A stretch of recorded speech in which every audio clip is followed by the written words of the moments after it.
Spiderman, iron man, থর, এই নামগুলো আমরা সবাই চিনি, কিন্তু জানেন কি মার্বেলের এক গোপন পাতায় লেখা আছে বাংলাদেশের এক মেয়ের নাম।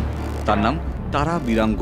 আর মার্বেল তাকে ডাকে এনিগমা, একজন সুপারহিরো যিনি উঠে এসেছেন বাংলাদেশের ছোট্ট একটি গ্রাম থেকে।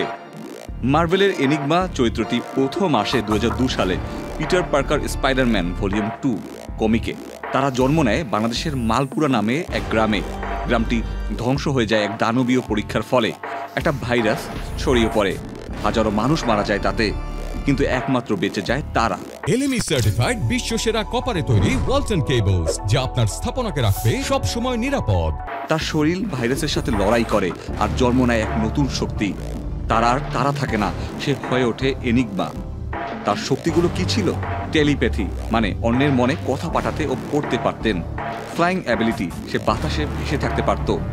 এনার্জি ম্যানিপুলেশন, অদ্ভুত এক আলো ও শক্তির ঢেউ ছুড়ে দিতে পারতেন। এনিগমার গল্প স্পাইডারম্যানের সাথে জুড়ে যায়।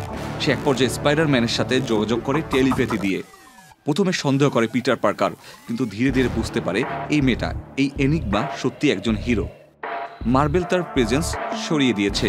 অল্প কয়েকটি কমিকে হলেও তার পরিচয় একবার দেখলে ভুলে যাওয়া যায় না। মার্বেল ইউনিভার্স অনেক বড়, কিন্তু তার মাঝেও এক কোনায় জ্বলছে বাংলাদেশের এক তারা। বাংলাদেশের মার্বেল ফ্যানরা স্বপ্ন দেখতেই পারে হয়তো একদিন অ্যাভেঞ্জারদের পাশে দেখা যাবে তারাকে। Ikhtiyar Ferdous, channel I.